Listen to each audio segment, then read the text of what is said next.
سلام دوستان عزیز، به کانال بافتنی با مینا خوش اومدید. امیدوارم که حالتون خوب باشه. دوستان این هفته براتون این لباس زنانه بهاره رو آماده کردم که با قلاب بافته میشه. از قلاب شماره 2.5 تا 3 میتونید استفاده بکنید و از کلاف آلیز دیوا استفاده کردم. 3 تا کلاف از این کلاف رو استفاده کردم، اما یک کمش باقی مونده.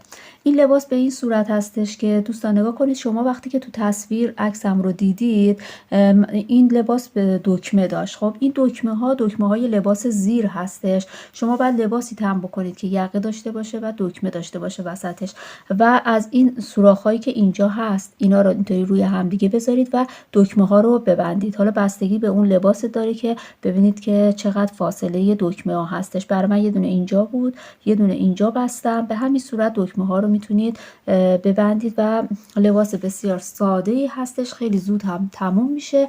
امیدوارم که شما هم ببافید و لذت ببرید. دوستان اگر آماده هستید بافت این لباس رو با هم شروع میکنیم.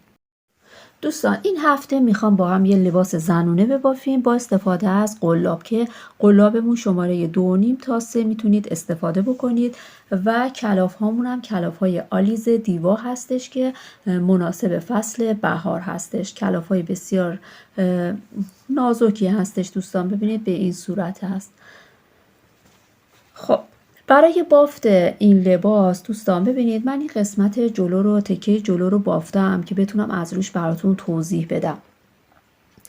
این قسمت پایین ببینید 1 2 3 4 5 تا از این مربع های بزرگ هستش که برای هر مربع ما به 4 تا از این مربع های کوچیک که پایین هست احتیاج داریم. ببینید 1 2 3 4 تا، برای هر کدوم از اینها به 4 تا از این مربع ها یا این قفس های کوچولو احتیاج داریم. الان من برای خودم این رو اندازه گیری کردم، میخوام ببافم.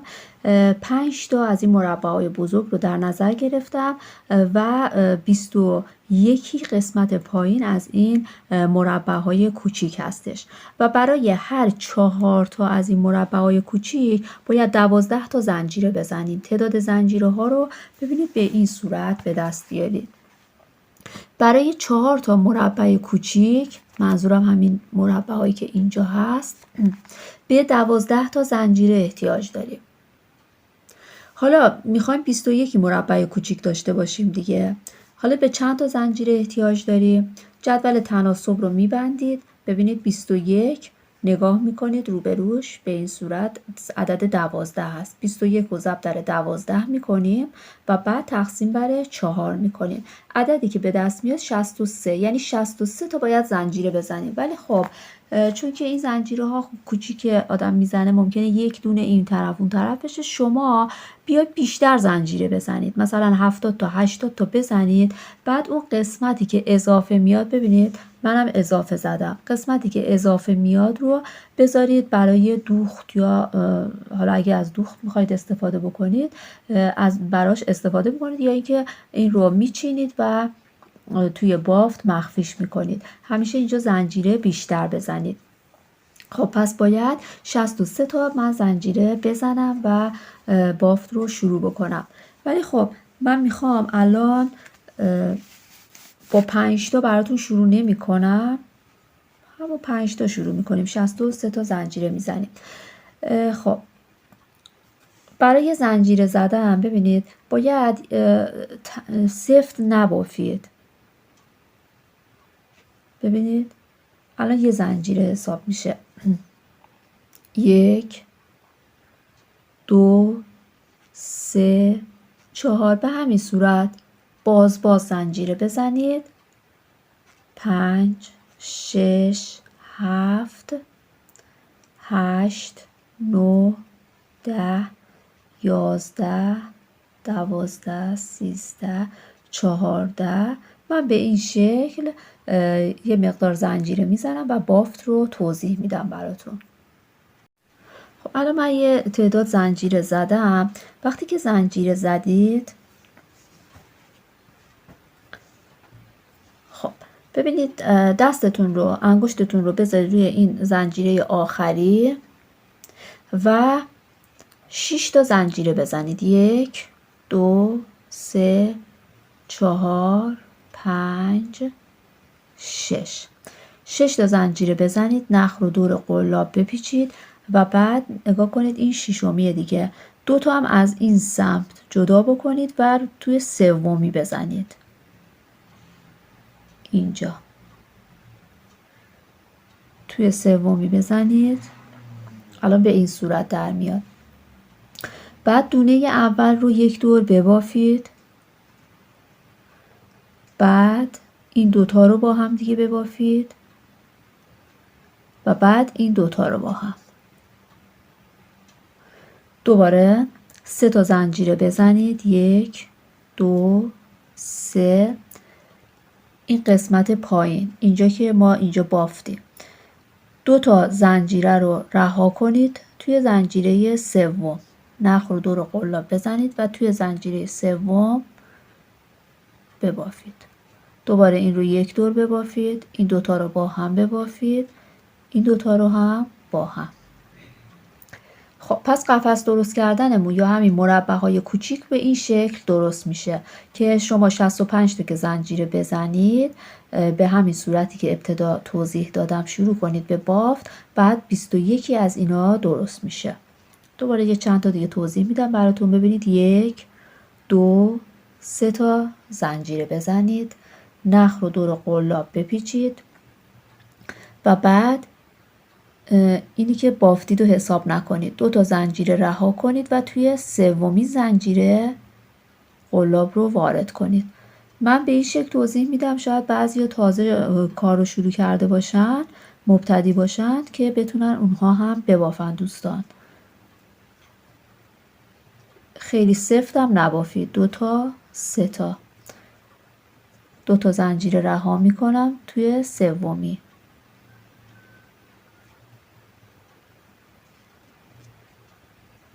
به این صورت توی سومی. این رو به همین صورت دوستان قفس هامون رو درست میکنیم تا 21 بشه. خب دوستان ببینید همونطور که براتون توضیح دادم این رو بافتم. ما الان 21 از این مربع‌های کوچیک داریم. این 21می هستش. خب وقتی که الان من بیشتر زنجیره زدم، ببینید زنجیرهای اضافی همینطور میمونه و بعد شکافته میشه. خب حالا که رسیدیم به انتها، باید 6 تا زنجیره بزنید. 1 2 3 4 5 6. 6 تا زنجیره میزنید دوستان و بعد برمیگردید. الان ببینید ما این قسمت پایین رو الان بافتیم. این قسمت پایین که 21 از این مربع‌های کوچیک بود رو بافتیم. الان رسیدیم به این قسمت. ببینید 1 2 3 4 تا این شکلی هستش و شبیه هم هست. میخوام این رو براتون الان توضیح بدم. خب پس 6 تا زنجیره میزنید و برمیگردید. حالا توی این رج باید پای بلندامون رو بزنیم.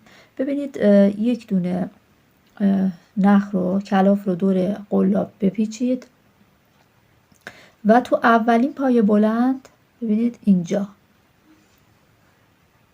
این رو وارد میکنید به این صورت.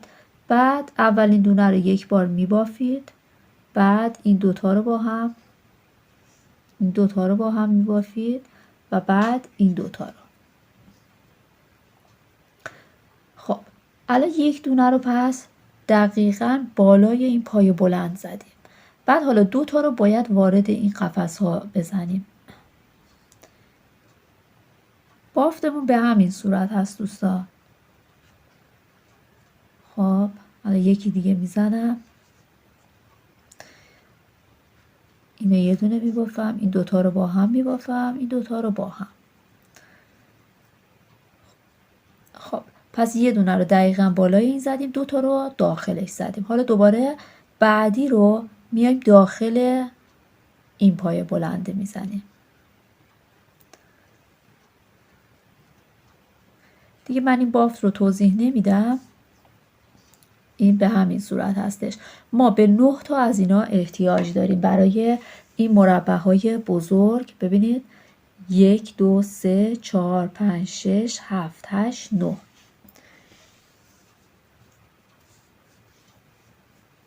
خب الان 3 تا، این میشه 4 تا. دوباره 2 تا رو داخل این مربع ها میزنیم.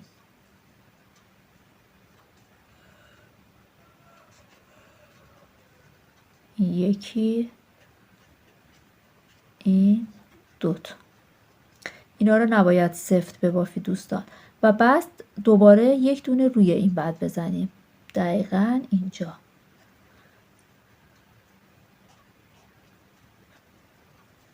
بعد 2 تا هم داخل مربع.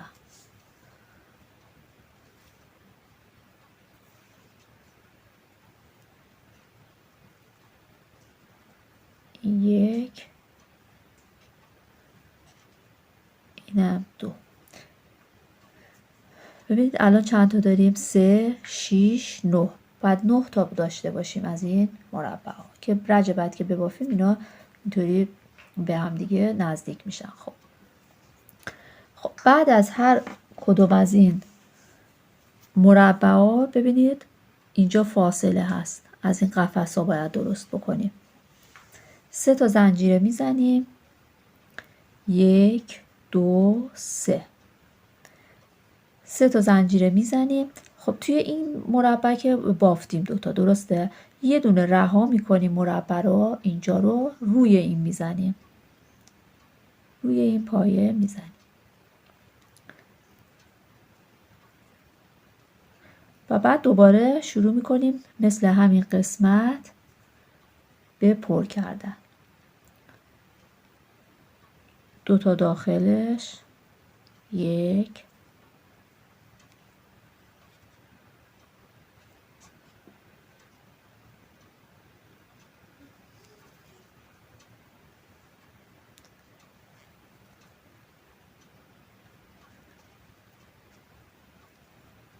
خب الان این 3 تا دوباره یه دونه روی این میزنیم.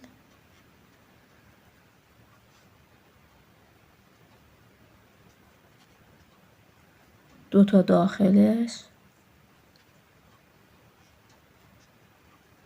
یکی 2 تا، دوباره یه دونه روی این پای بلند و 2 تا هم داخلش. 1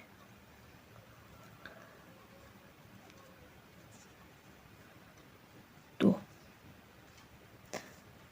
ببینید الان دوباره اینجا هم 9 تا داریم.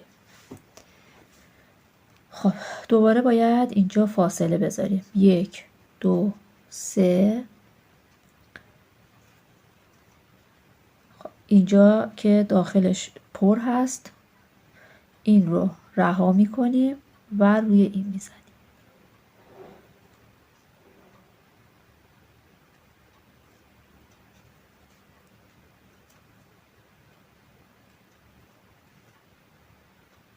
ببینید این رو رها میکنیم روی این پایه بلند.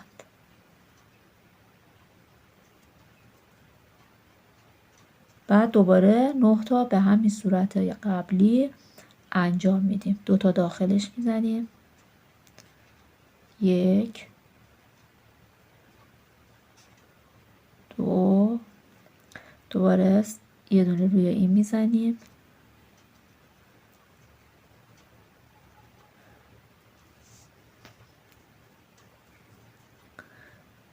خب یه دونه روی این میزنیم. 2 تا داخل این مربع. 1 2. دوباره یه دونه روی این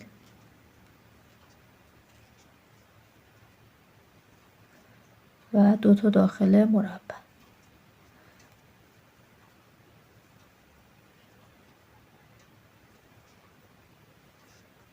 به این صورت تا انتها به این صورت هست دوستان. دوباره 3 تا زنجیره میزنیم، یه دونه رها میکنیم تا انتها این رو میبافم. الان رسیدیم به قسمت انتهایی کار که این 9 تا رو بافتیم و این قسمت هستیم دوستان. توی این قسمت 3 تا زنجیره باید بزنید. 3 تا. بزنید و وسط این 6 تا زنجیره قبل رو پیدا بکنید. تقریبا اینجا میشه و بعد به همون صورت این رو ببافید. این یه دونه رو ببافید، این دوتا رو با هم ببافید و این دوتا رو با هم. ببینید به این صورت باید در بیاد کارتون. بعد دوباره 6 تا زنجیره میزنید و برمیگردید.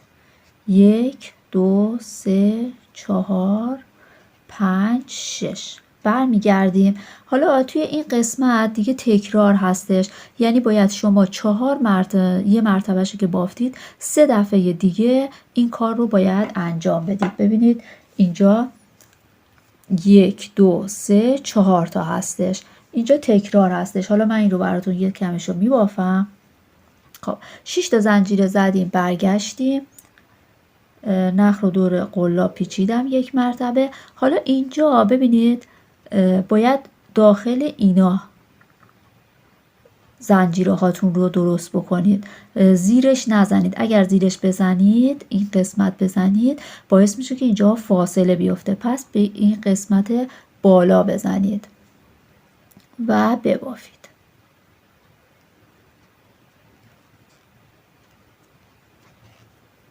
اینجا هم دقیقا همون 9 تا میشه. اگر روی هر کدوم از این نایی که بهتون نشون دادم ببافید. ببینید دوستان، رو هر کدوم از اینا ببافید.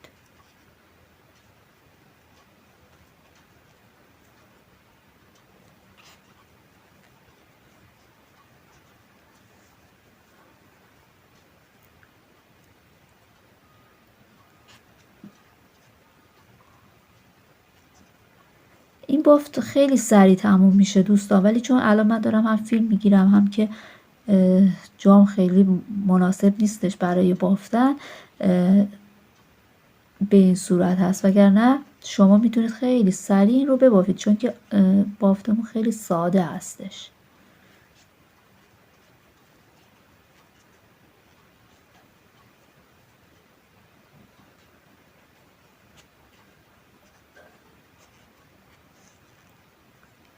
ببینید الان 1 2 3 4 5 6 7 8 9 تا دقیقا روشون که بزنی 9 تا میشه. بعد دوباره رسیدیم به اینجا که فاصله است بین دوتا مربعا.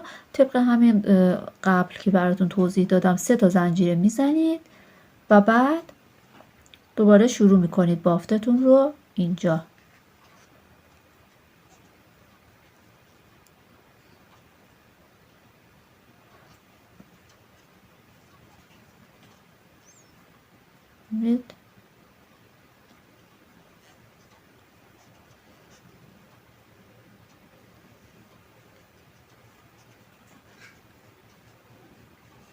همین صورت این 9 تا رو پر میکنید. باید 4 مرتبه این کار انجام بشه، یعنی 4 تا این رج رو داشته باشیم. الان دومین رجش هستیم.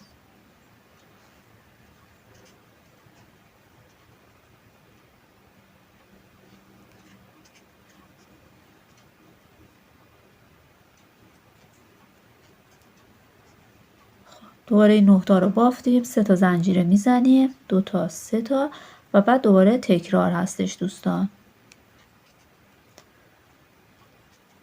این کار رو تکرار میکنید. الان رسیدم به قسمت انتهایی. این رو هم یک بار دیگه براتون توضیح میدم.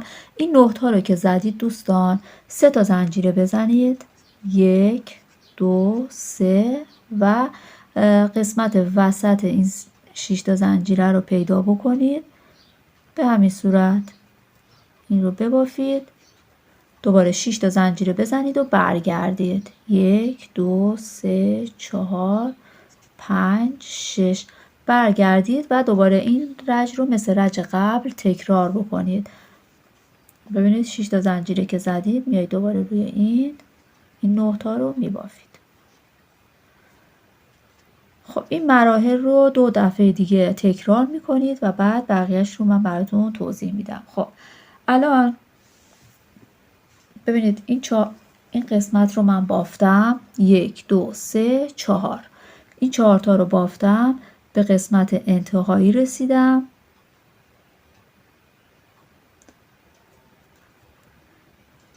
ببینید 4 دفعه رو بافتم، این به این شکل در اومده. خب الان دوباره باید این قفس ها رو این بالا درست بکنیم. میبینید الان باید اینجا درست بکنیم و این دیگه هی تکرار میشه. دوباره مربع ها رو درست میکنیم، بعد دوباره قفس ها رو درست میکنیم. خب من الان بهتون نشون میدم که روی اینا چطور باید مربع های کوچیک رو درست بکنیم. خب من این رو وصل کردم.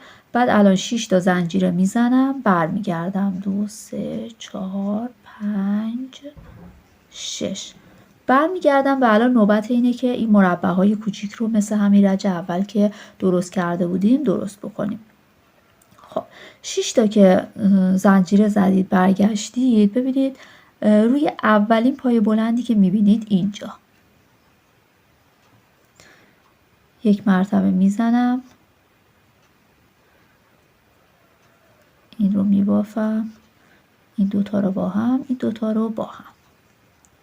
خب بعد دوباره 3 تا زنجیره میزنم. ببینید دوستان اینجا 2 تا از اینا رو رها بکنید. ببینید 1 2 و توی سومی بزنید 1 2 اینجا توی سومی بزنید و ببافید. دوتا رو با هم، این دوتا رو با هم. دوباره 3 تا زنجیره، وسطاشون 3 تا زنجیره هستش. دوباره 2 تا رها کنید توی سومی. ببینید 1 2 توی این سومی بزنید و بعد ببافید.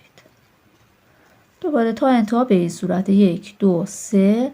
فقط این قسمت ببینید همشون 2 تا زنجیره هست، اینجا یه دونه میشه، اشکالی نداره. روی این پای بلند آخری بزنید و ببافید. دوباره 3 تا زنجیره بزنید 2 3 3 تا زنجیره بزنید و روی این پای بلند به این صورت این رو ببافید. به همین صورت 1 2 3 2 تا رها کنید، سومی 1 2 3 3 تا زنجیره میزنم، دوباره 1 2 توی سومی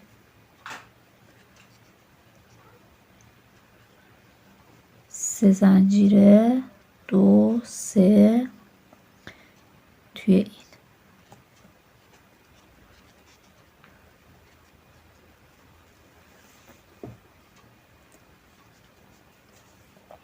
ببینید کارمون به این شکل در میاد. تا انتها تکرار هستش. 3 تا زنجیره توی اولین پایه بلند. به این صورت دوستان تا انتها این کار رو باید انجام بدیم. الان ببینید یک تکه رو من تموم کردم. دوباره هی تکرار میشه. دوباره باید این مربع ها رو، این پای بلند ها رو بزنیم 4 مرتبه. ببینید الان به قسمت آخر رسیدیم. دیگه تکرار هستش. 6 تا زنجیره میزنم، 2 تا 3 تا 4 4 5 6 و بعد برمیگردم و بعد دوباره همین کاری که این رج، ببینید این رج انجام دادم باید انجام بدید. به این صورت بود دیگه. می آمدیم روی این پای بلند یه دونه میب زدیم و بعد داخل این مربع ها 2 تا 2 تا پر می کردیم تا 9 تا بشه. 1 2 بعد یه دونه روی این پای بلند میزدیم و بعد دیگه تکرار. دوستان میتونید ویدیو رو بزنید عقب و دوباره این قسمت رو نگاه بکنید. دوباره 2 تا داخل این میزدم،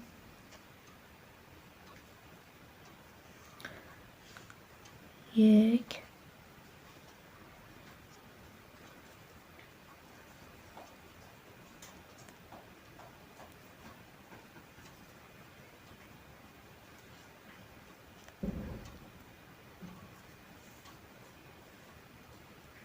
2. ببینید الان 1 2 3 4 5 6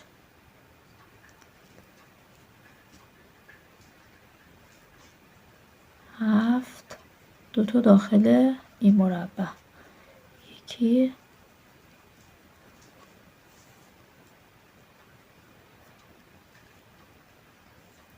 به همین صورت اینا رو باید تکرار بکنید تا ببینید برای این قسمت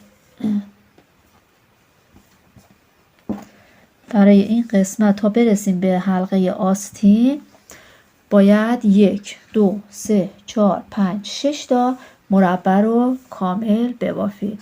این 6 تا رو ببافیم و بعد من این قسمتی که باید آستین رو برای زنجیره بزنیم، ببینید تا این قسمت رو میبافیم و بعد این قسمت باید زنجیره اضافه بکنیم. براتون توضیح میدم که چند تا زنجیره باید بزنید و به چه شکلی باید ببافید و بعد این قسمت هم یقه هستش. دوستان الان من ببینید بهتون گفته بودم که باید 6 تا از این مربع های بزرگ رو ببافیم. من الان 6 تا رو بافتم. 1 2 3 4 5 6 تا رو که بافتم، این قسمتی رو که بافتم رو دقت کنید. برای آستین به این صورت میخوایم ببافیم که اینجا باید زنجیره اضافه بکنیم و بعد این مدل رو ادامه بدیم و آستین به این صورت هستش و دیگه دوخت احتیاج نداره. برای آستین 1 2 3 4 5 6 تا از این مربع های بزرگ احتیاج داریم که گفتیم برای هر یه مربع 4 تا زنجیره 4 تا از این قفس های کوچیک باید ببافیم. یعنی میشه 6 4 تا میشه 24 تا، یعنی 24 تا باید از این مربع های کوچیک داشته باشیم. حالا ببینیم برای این 24 تا مربع کوچیک چند تا زنجیره باید بزنیم. من حساب کرده بودم که 4 تا مربع کوچیک 12 تا زنجیره احتیاج داریم. حالا برای 24 تا مربع کوچیک چند تا؟ میایم 24 رو ضرب در 12 میکنیم، تقسیم بر 4 میشه 72 تا، یعنی باید 72 تا زنجیره بزنیم به این صورت. الان من این رو بر میدارم، این قسمت میام از اینجا که بافتم، ببینید آخرین بار اینجا تموم کردم بافتم رو و اینجا 72 تا زنجیره باید بزنیم که زنجیره زدنم به همین صورت 1 2 3 4 72 تا زنجیره من میزنم. خب الان 72 تا زنجیره رو من زدم. بعد دیگه الان بافتمون رو باید شروع بکنیم. الان این قسمت هستیم دیگه. ببینید دوستان باید الان این قسمت رو ببافیم. خب 72 تا زنجیره که زدید انگشتتون رو روی آخرین زنجیره بذارید. 6 تا زنجیره باید بزنیم. 1 2 3 4 5 6. بعد 2 تا زنجیره هم از قسمت پایین توی سومی بزنید. ببینید 1 2 3 4 1 2 3 4 5 این 6 تا زنجیره. 2 تا هم از این قسمت بذارید توی سومی، اینجا میشه. یعنی دقیقا مثل همون رج اول که براتون توضیح دادم به اون صورت. یه دونه اینو ببافید و بعد دوباره 3 تا زنجیره میزنم. 1 2 3. 2 تا زنجیره از قسمت پایین رها میکنم توی سومی.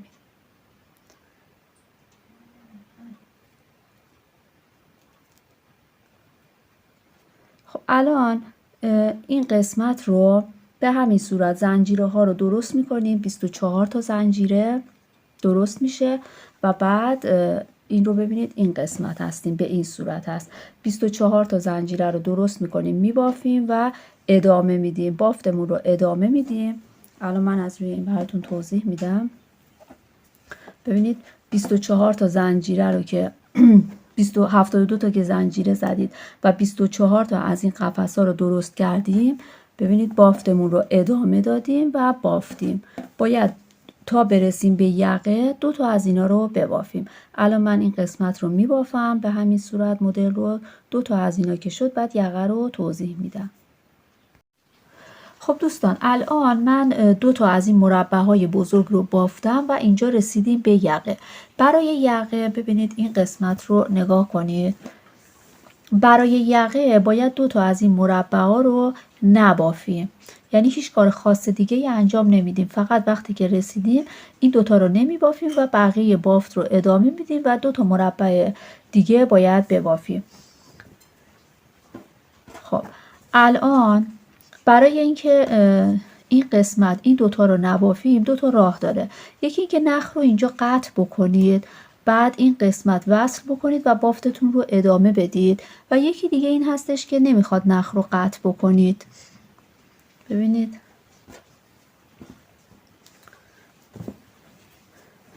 از همینجا ببینید به این صورت اول یک زنجیره بزنید و بعد 2 تا به این صورت داخل این مربع ها رو ببافید و 1 دونه داخل این پای بلندا رو، یعنی دیگه نخ رو نمیخواد دور قلاب بپیچید، به همین صورت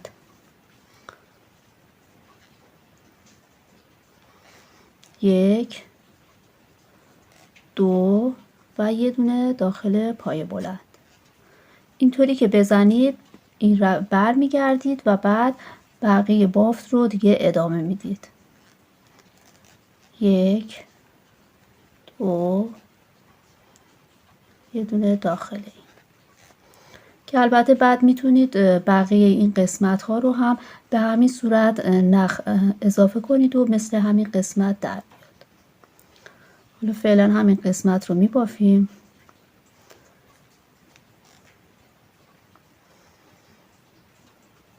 الان 1 2 1 دونه توی این قسمت به همین صورت میزنیم تا برسیم به اینجا.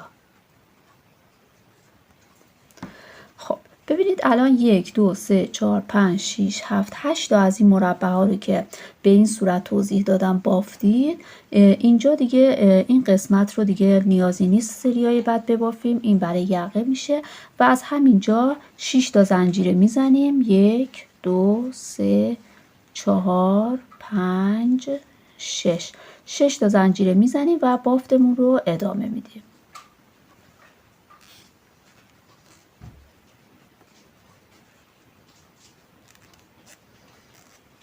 دیگه مدلمون به همون صورت هستش و الان باید این قسمت ها رو ببافیم. 2 تا داخل این مربع میزنیم. 1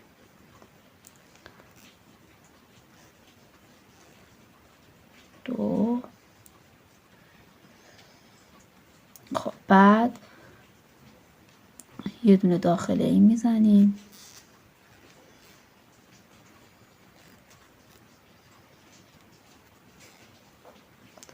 دوباره 2 تا داخل این میزنیم به همین صورت تا 9 تا بشه مثل سریای قبل. به همین صورت ادامه میدیم بافتمون رو تا اینکه 2 تا مربع دیگه ببافیم. دوستان ببینید این قسمتی که من بافتم اینو هنوز اتو نکردم. ببینید چقدر جمع وای میسته، ولی من یه تیکه از این قسمت رو اتو کردم به این صورت در میاد. پس حتما شما باید این بافت رو اتو بکنید و برای اندازه گیری هم 2 تا از این مربع های بزرگ رو زنجیره بزنید ببافید، یه چند تایی اینقدر ببافید و بعد این رو خوب اتو بکنید ببینید چقدر در میاد و بعد اندازه گیری کنید برای خودتون. و اگر بخواید مثلا این بافت رو اضافه بکنید، یه مربع 2 تا مربع اضافه کنید، به ازای هر مربع باید 4 تا از این مربع های کوچیک داشته باشید. یعنی هر یک دونه از این مربع های بزرگ 4 تا از این مربع های کوچیک تشکیل شده که براتون توضیح دادم تعداد زنجیره ها رو چطور به دست بیارید.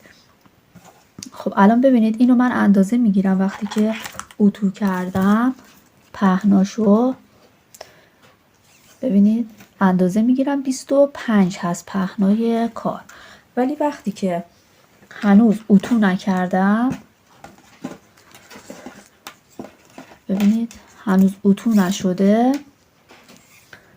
21 سانت هستش. یعنی این بافت باز میشه دوستان. این رو در نظر بگیرید برای اندازه گیری کردن. الان من دو تا تیکه رو به همون صورتی که براتون توضیح دادم بافتم. ببینید الان یک دو تا از این مربع‌های بزرگ هستش و هنوز این قسمتی که قفس درست میکنیم رو نبافتم. این قسمت هم به همین صورت هستش. میخوام این فاصله‌ای که اینجا هست برای یقه اینجا رو زنجیره بزنم و بعد بافتم رو یک سره ببافم که دیگه قسمت های سرشونه و آستین نخواد که دوخت انجام بدیم براش. ببینید الان این قسمت رو من زنجیره زدم. ببینید 1 2 3 4 تا از این مربع ها هست دیگه. ما برای قسمت یقه 2 تا مربع اینجا نبافتیم، 2 تا مربع اینجا، میشه 4 تا. و بعد 1 2 3 4 5 6 7 8 تا مربع کوچیک توی این قسمت هست، 8 تا مربع کوچیک توی این قسمت هست.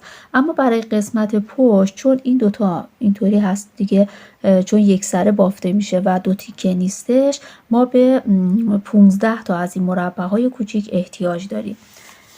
ببینید برای 4 تا مربع کوچیک گفتم که 12 تا زنجیره احتیاج داریم. حالا 15 تا مربع کوچیک میخوایم داشته باشیم، چند تا زنجیره؟ جدول تناسب رو میبندیم، 12 ضرب در 15 میکنیم تقسیم بر 4 که میشه 45. یعنی باید 45 تا زنجیره این فاصله رو بزنیم. من الان این 45 تا نخ رو اینجا وصل کردم و 45 تا زنجیره زدم و الان این زنجیره رو هم به این قسمت وصل میکنم دوستان. به این صورت که ببافیم باعث میشه که دیگه نیازی نباشه، یعنی از قسمت پایین نیازی نیست ببافید. اونطوری باید این قسمت آستین، قسمت بالا رو هم چیز بزنید، بدوزید. خب این رو به این صورت یه بست میزنید و بعد با قیچین رو میچینید. بعد دوباره بافتمون رو از این قسمت شروع میکنیم. بافتمون رو از این قسمت شروع میکنیم به بافتن، برسیم به اینجا و اینجا رو هم میبافیم. الان این قسمت باید قسمتی هستش که باید مربعامون رو درست بکنیم. این رو یک سره میبافید، بعد میرسید به این زنجیره هایی که اینجا زدید، اینجا رو هم زنجیره اون مربع کوچیک رو درست میکنید. 15 تا مربع کوچیک باید اینجا داشته باشید و بعد این قسمت رو میبافیم و برمیگردیم. بعد 1 2 3 4 تا مربع که بافتیم دیگه آستین رو رها میکنیم، تموم میشه و قسمت پشت رو فقط باید ببافیم. دوستان قسمت آستین رو ببینید 1 2 3 4 5 6 تا از این مربع های بزرگ بافتم. همینقدر کافی هستش. اول در نظر گرفته بودم که 4 تا ببافم، 4 تا این سمت آستین، 4 تا برای این سمت، ولی خیلی گشاد میشه چون که این کلافه هم کلافه‌ای هستن که وقتی اتو میکنی، ببینید الان این اتو شده هستش، خود باز میشه، به این صورت هستش. ببینید الان 3 تا این طرف آستین هست، در واقع اینجا میشه سرشونه، این قسمت میشه سرشونه لباس، اینجا هم میشه آستین. این قسمت آستینه که فقط باید اینجا دوخته بشه، اینجا هم زیر بغل در نظر میگیریم و بعد بافتمون ببینید به این شکل در اومده. حالا اگر شما اینو من برای خودم بافتم، حالا کسایی که مثلا تو پر هست بازوهاشون میتونن اونها 8 تا ببافن به جای این 6 تایی که من بافتم، 3 تا این سمت 3 تا اون سمت، اونها 8 تا ببافن که اندازه در بیادش. بعد این قسمت ببینید برای من الان اینجا یقه هست، اینجا بعدش یک دونه از این مربع های بزرگ دارم، ولی کسایی که 8 تا ببافن این قسمت 2 تا هستش، به این صورت هستش دوستان. ببینید به این صورت در میاد، برای اونها یکم هم یقه بازتر در میاد، ولی من به همین اندازه بافتم کافی هستش. و بعد دیگه آستین رو نمی بافیم، نخ رو اینجا جدا کردیم، هم این قسمت هم این قسمت آستین تموم شدش. خب الان ما فقط باید قسمت پشت لباس رو ببافیم. ببینید الان فقط قسمت پشت لباس رو باید ببافیم که 10 تا از این مربع های بزرگ هستش. ببینید من الان اینجا علامت زدم، ببینید 1 2 3 4 تا این وسط بود میشه 7، 3 تا هم از این سمت میشه 10 تا. فقط باید الان این 10 تا مربع رو ببافیم. قسمت جلو هم که تیکه ها 5 تایی بودن دیگه میشه 10 تا، قسمت پشت 10 تا باید اینجا ببافیم دوستان. الان نگاه بکنید این آستین هست دیگه، 1 2 3 4 5، این 6 تا برای آستین. خب بعد وقتی که میخوام نخ رو وصل کنم دوستان ببینید از این قسمت نخ رو وصل بکنید، چون که دیگه این قسمت نیازی نیستش که این مربع های کوچیک و این سوراخ ها رو داشته باشه، چون وقتی که این رو به این صورت که میبافیم چون میخوایم بدوزیم این سمتش ببینید این سمت لباس به این شکل از اینا داره.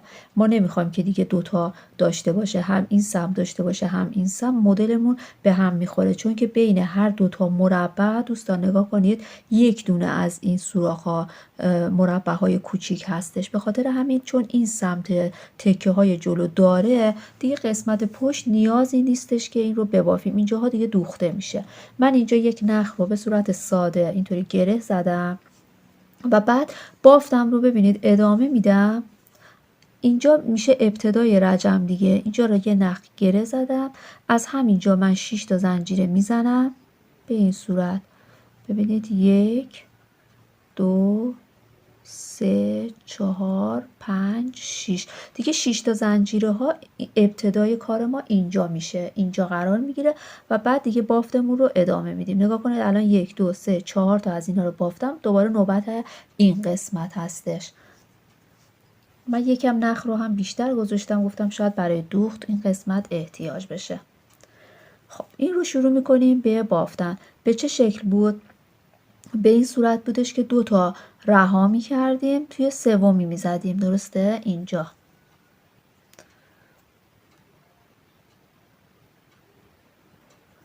ببینید اینجا زنجیره اولی رو زدیم، 6 تا زنجیره زدم و بعد 1 2 توی سومی و بعد دیگه بافت رو ادامه میدیم.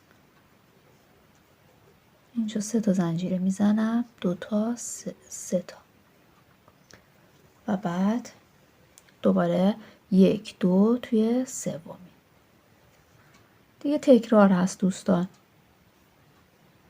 به همین صورت این رو به همین صورت میبافم تا برسم. الان اینجا قسمت پشت لباس هستش، قسمت گردن هست، این 4 تا، 3 تا هم از این قسمت دقیقا اینجا ببینید میشه 10 تا. اینجا رجم رو به پایان میرسونم. این قسمت هم دیگه نمیخواد این سوراخ ها مربع های کوچیک رو ببافید. به همین صورت ها اینجا میبافیم، هی برمیگردیم مدل رو انجام میدیم تا به اندازه تکه های جلو برسه و بعد دیگه بافتمون تموم میشه و باید بدوزیم. قسمت پشت رو همونطوری که براتون توضیح دادم بافتم تا به اندازه قسمت تکه های جلو رسید و بعد دیگه بافتم رو تموم کردم. ببینید انتهای بافت هم به این صورت هستش. دوستان این قسمتی که بهتون گفتم اینجا یه نخی رو اضافه کردیم، قسمت زنجیره زدیم، بعد این قسمت ها رو بافتیم تا رسیدیم به آستین، دیگه آستین رو نبافتیم و این قسمت رو شروع کردیم به بافتن که من گفتم 6 تا زنجیره بزنید، نیازی نیست 6 تا زنجیره بزنید اینجا، چون که دیگه نمیخوایم این سوراخ ها رو ببافیم که به خاطر همین 3 تا زنجیره یا اگه دستتون سفت هست 4 تا زنجیره که ابتدای کار بزنید برای ابتدای کار کافی هستش دوستان. این رو گفتم بهتون بگم. امیدوارم که از بافت این لباس خوشتون اومده باشه دوستان. دوخت لباس رو هم من فیلم نگرفتم چون که دوختش آسون هستش. ببینید اینها رو باید دقیق روی همدیگه قرار بدید به این صورت و بعد از لب با رنگ خودش اینا رو بدوزید و بعد یه اتو هم بزنید. اول ابتدا باید همه رو اتو بکنید بعد بدوزید دوستان. بعد که دوختید این قسمت های دوخت رو هم یه اتو بزنید. به این صورت میشه دوختمون. ببینید این قسمت ها هم همینطوری باید روی هم دیگه بذارید و با نخی که اینجا اضافه گذاشته بودیم یا اگر هم شما نذاشتید میتونید یه نخ خودتون بذارید و این قسمت ها رو به این صورت ببینید دوخته میشه. امیدوارم که از بافت این لباس خوشتون بیاد و اگر خوشتون اومد عضو کانال بشید و منو همراهی بکنید دوستان. مثل همیشه براتون آرزوی سلامتی میکنم. خدا نگهدار.